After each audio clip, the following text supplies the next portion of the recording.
Consider supporting Sonic Guru Productions on Patreon for just $1 a month. Link below in the description. Hello everyone, and welcome back to the Item Box, one of the most infrequent podcasts you'll ever listen to.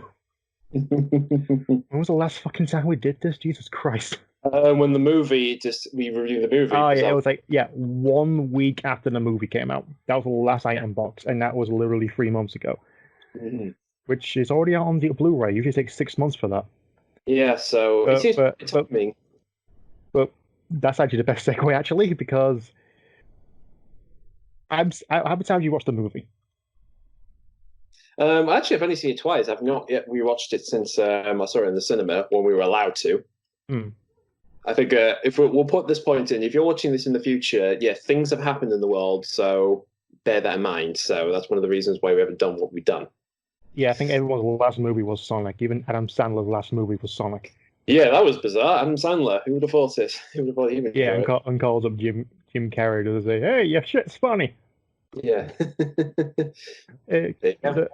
Still the highest grossing movie of, I think is it the first or second highest grossing movie of this year? It's the highest grossing video game movie of all time of now. Yeah. So that. I think it's the second highest grossing movie of 2020 because people can't release their films in theaters, so they go straight to digital. Yeah, so it's kind of ironic. What was that film that just recently came out on digital? It wasn't Onward. That was number one. That's number one right now. Mm-hmm. Pixar's Onward. Okay. There was a film coming out, and it just went straight to digital. Oh, that could be many things. A lot of films came out on digital. Yeah, I do know the Scooby movie was going to be in the cinema. Yeah, that's the one, Scoob. Yeah, that's one that came straight on digital. Yeah. So at least they're still making money somewhat, just not enough. Yeah. But we're talking. I've seen the movie 4 times now. It's kind of funny considering back when they first talked about this, you said, "I'm not going to like it. I'll watch it, but I hate it, and I'll be whatever." I'm glad to be proven wrong. It's best to have a bit of a pessimistic mind and not just be hyped for it, like the fucking Sonic Circle. Oh no, Sonic, this is like it's going to be great. Yeah, and it kind of sells in. Okay, maybe it's not so good as I thought it was, but still playable. Then goes to I hate Sonic now. I'm betraying. Oh look, the new Sonic game is going to be great. Yeah, for God Almighty. No, you start concerned, pessimistic, because you've been through this shit so many fucking times. You might as well just be, I'll watch it, I'll play it, but I'm not going to like it, and be fucking surprised. Yeah, and for anybody who does videos about like what people think of Sonic the Hedgehog or particularly reviews, if you're going to use that gag of every time someone brings up when the series was good or Trouble in 3D or something, we are the first people to fucking know. What's it? Was it word for word? Sonic has had a rocket star when transitioning into 3D. No fucking shit. We know. Everyone fucking knows. Yeah, Adventure has not fucking aged well, but you know, when it came out, it was the fucking shit. Yeah, so trust us, when you make that point, particularly the people who know this shit are probably the ones who play the damn things the most. So we know, okay? Yeah. And even those who who don't play Sonic as much as I do, I played more Sonic games than you do, let's be honest. Yeah. I sat down and played through Secret Rings and Black Knight. I played through Secret Rings twice now.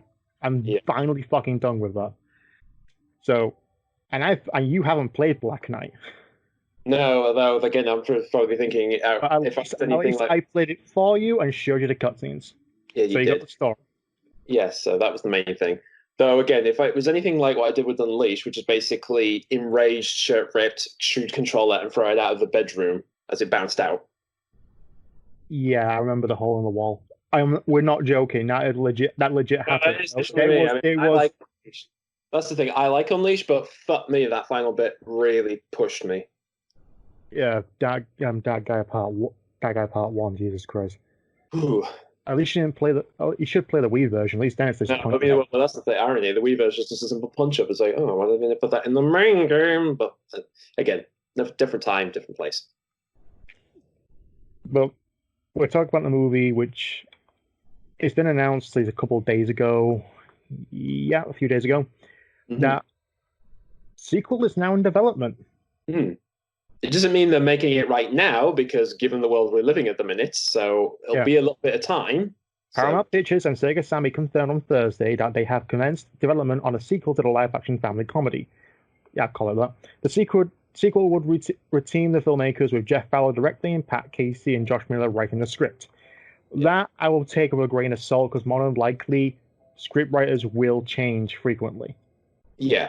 If there's one thing that happens, people will come in and out of projects oftentimes when they write scripts. They be first draft, second draft, alternatives, whatever. It always changes. Movie making is a constant changing machine in the same way gaming and television is. Yeah, it's like I guess you have a hot button topic right now is the Zack Snyder's version of Justice League compared to the rushed finished job of God they damn got it. Josh Whedon. That's his what? I forgot his fucking name for a second. It's all right.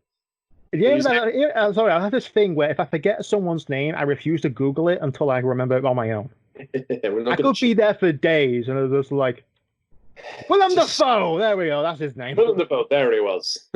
That's the guy's name I couldn't think of this morning. Yeah. Like I said, as a Rick and Morty humor for you.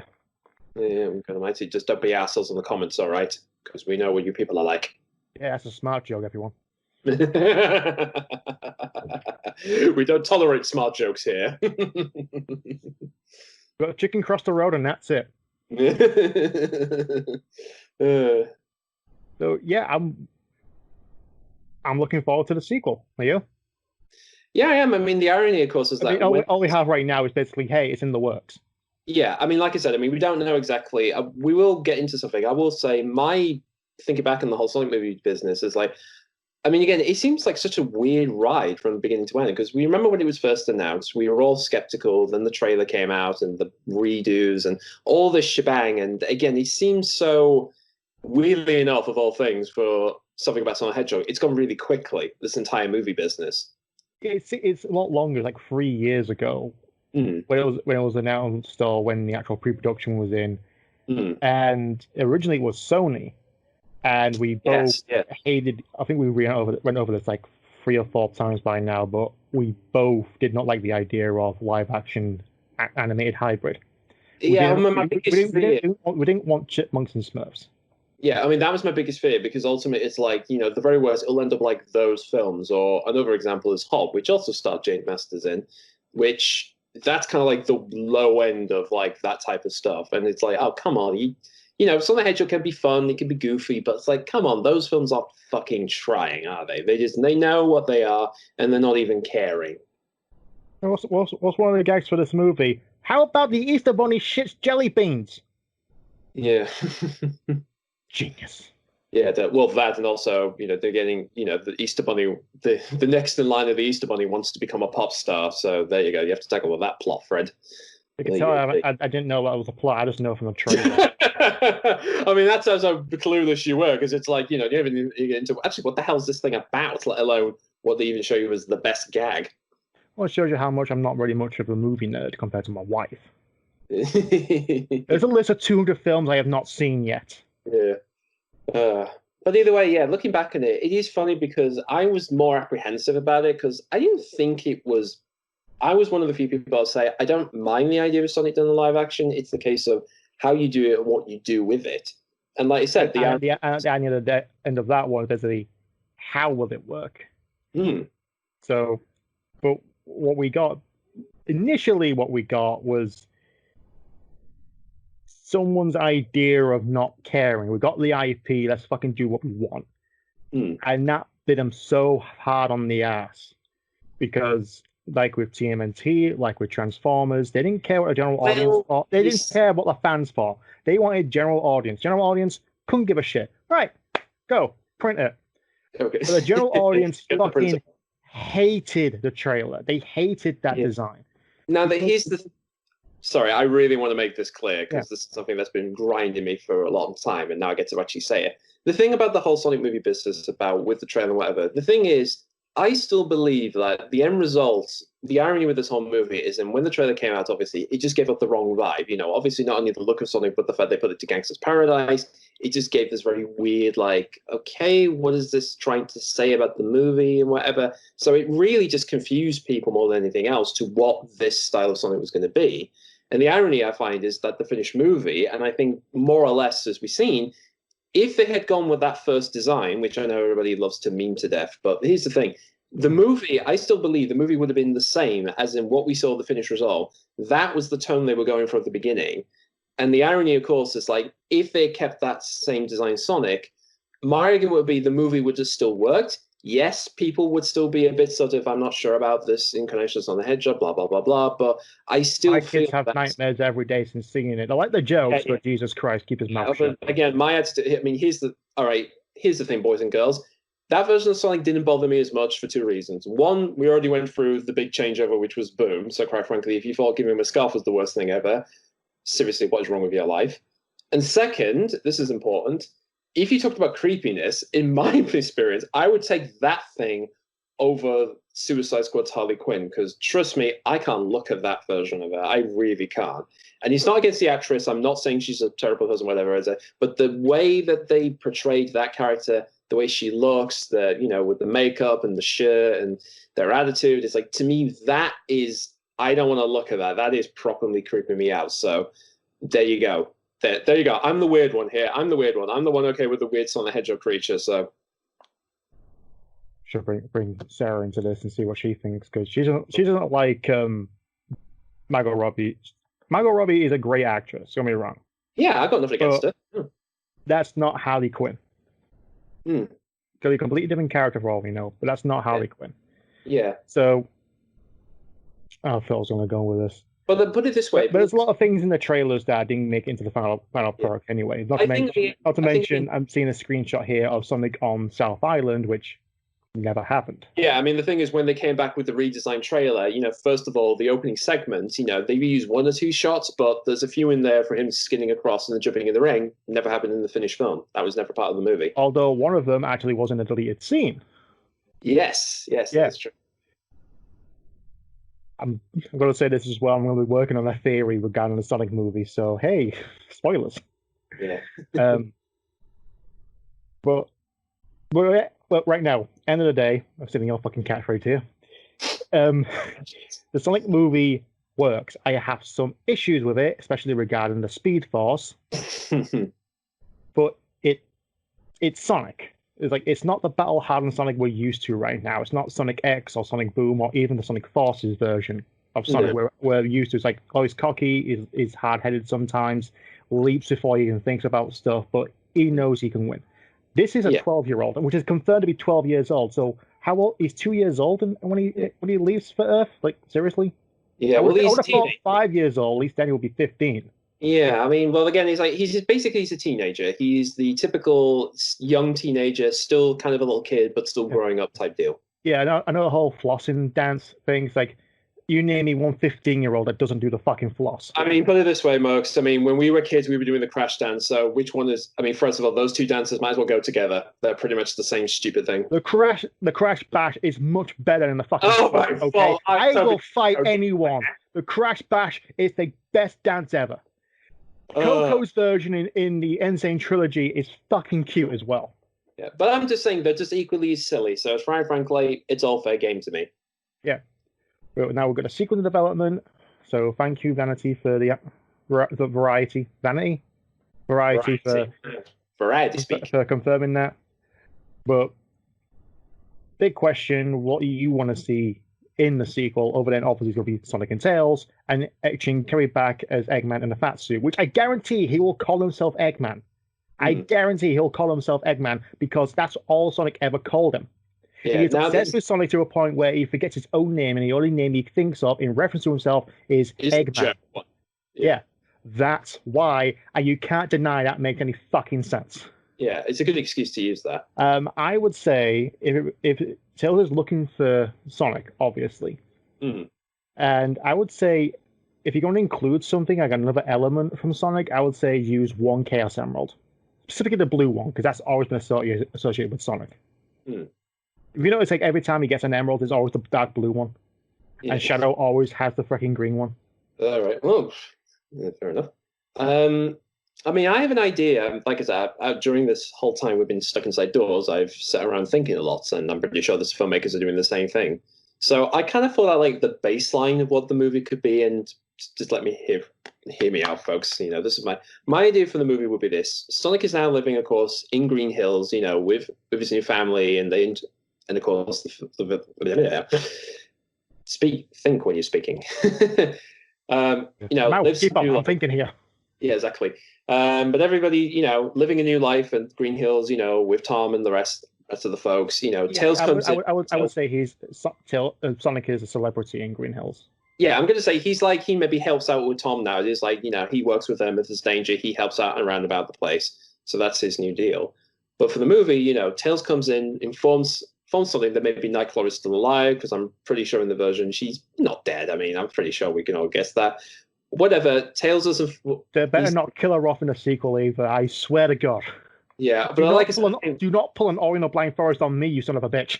Yeah, but here's the thing, actually, to bring up the deleted scene, because originally she came to Earth with Sonic and they lived their lives for a bit, and then supposedly she passed away of old age or something or whatever. So there was that. I'm so fucking glad that was in there. Yeah, so that's not canon, folks. We're not taking deleted scenes as canon, so we can leave that out. But yeah, the base is Tails comes up, tells Sonic Nightcrawler's alive, and they need help back home. So both of them and Tom travel back to Sonic's world. It could be the island, it could be maybe Angel Island, the actual one, depending if we were playing with that. I would say West Side. I'm going to say if we're going with the island, that is Tails' location anyway. Okay, so they go back there and on this adventure to basically find Claw and help away from the Echidnas. Meanwhile, Robotnik finds a way of getting back out of the mushroom planet, and like you said, he becomes fat because of, I think one of the writers suggested that he becomes allergic to the mushrooms, so he ends up probably with the Echidnas, and they mistake him as maybe their god. We'll have maybe like history. They could have like a rural. That's rural in Sonic 3 and Knuckles. Yeah, like that. So we have that. So they mistake him as one of their gods. He takes advantage of this, thinking, hang on, if I got this entire people to help me, they could build machines, or I could turn them into machines. So then he discovers maybe the power of the emerald. If we're going with that, maybe he can use that with the power to his machines, whatever. And one thing I would like to say, the thing with the last movie, we had the whole, jumping from, continent to continent with the ring thing. For the sequel, I think they should do a lot more with that. I think there's a lot more possibilities you can do with action scenes, particularly jumping from maybe different zones or whatever, and able to, as Robotnik's plan, he can use the rings to invade the planet at all different points of the continents. So that could be his Grandmaster plan. He plans to go back to Earth with an entire army of either the Echidnas or robots so he can take over. Yeah. Mine would be slightly different. I think that wouldn't be until the third act. That's my idea. Build up to that. I'm going to call it Mobius. I am still not going to let that go. Whatever. I'm going to say that every single time I bring up Sonic's home world, because I refuse to call it Sonic's world. Because it's Mobius, okay? It's Mobius to me. It's been 25 fucking years. Shut up. Yeah. It is Mobius. That wouldn't be until the third act. I think most of it would be Sonic being shown around Tails and Sonic bonding. Tails and Tom maybe have a bit of a rivalry of being friends with Sonic. That's the thing. The crucial thing, I think, for the sequel, if you're going to have Tails in this, one thing they got to do is establish the relationship between him and Sonic. And I think one thing they should do, if the first movie was essentially a buddy cop or a buddy travel, it was basically a buddy road trip film. The second one should be an adventure film with Tails and Sonic becoming essentially best friends but brothers. They should be like kindred spirits, meeting up for the first time and discovering each other's personality quirks. Sonic, of course, is rambunctious and hyperactive as a teenager. Tails is more consistent. Yeah. He's thoughtful. He's built machines. You could also bring up the fact that Tails doesn't really need that special power of the speed to keep up with Sonic. He just spins his tails. Exactly. I'm not too sure how that's going to fucking work in the movie. I'm not too sure we saw it even work in the movie, but it's going to work.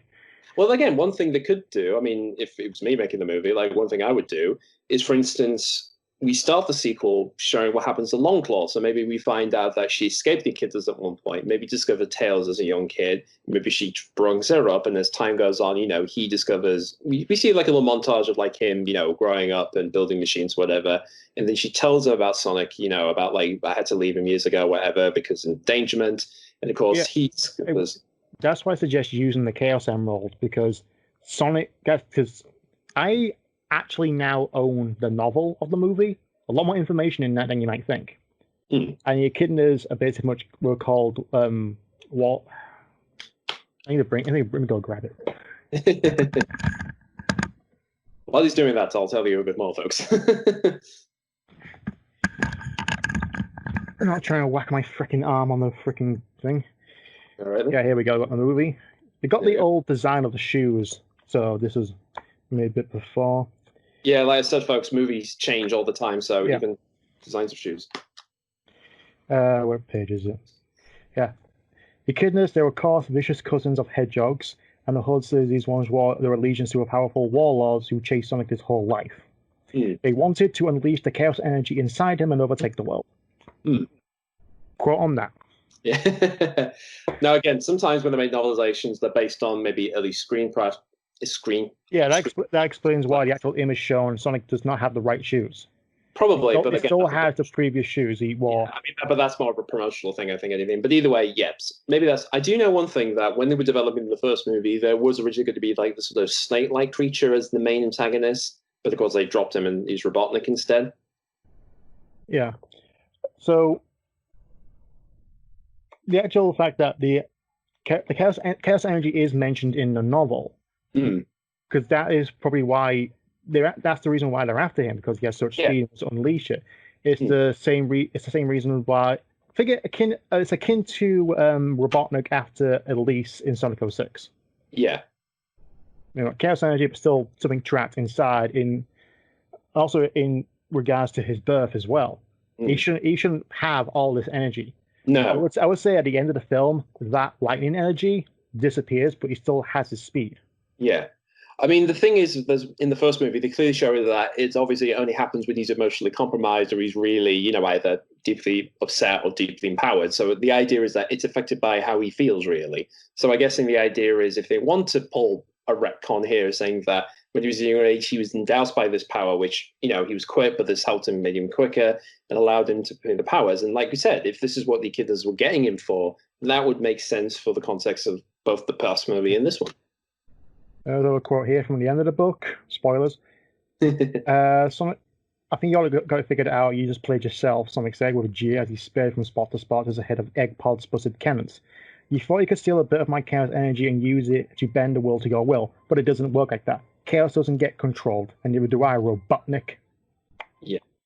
He calls him Robotnik in this. Yeah, he does the pun. Yeah. So, honestly, it's a good read. You should go get it. Well, like I said, I think there's definitely a lot you can do with that. And I think if they're going to introduce the Chaos Emeralds, I mean, well, like you said, if we do just the one. We do one, yeah. I mean, put it this way, if we have to put it this way, would you be happy if they use the Master Emerald as the main one? No. No. Because, again, like with the games, basically, the Chaos Emeralds in Sonic 1, basically, here's a bit of replayability for 100%.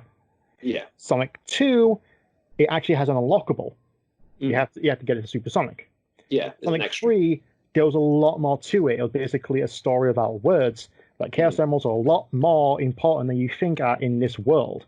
And they're all controlled by this one large emerald. So in Super Emeralds, which is not now canon, but whatever. Yeah. I would say that the Super Emeralds, the way the shape they are right now, is the original design they were. Yeah. So, NASA Emerald, not yet. In fact, if the second movie is as successful as this one, then it could make an entire series and be the video game universe equivalent to Avengers, and have the Chaos Emeralds be introduced maybe one or two at a time.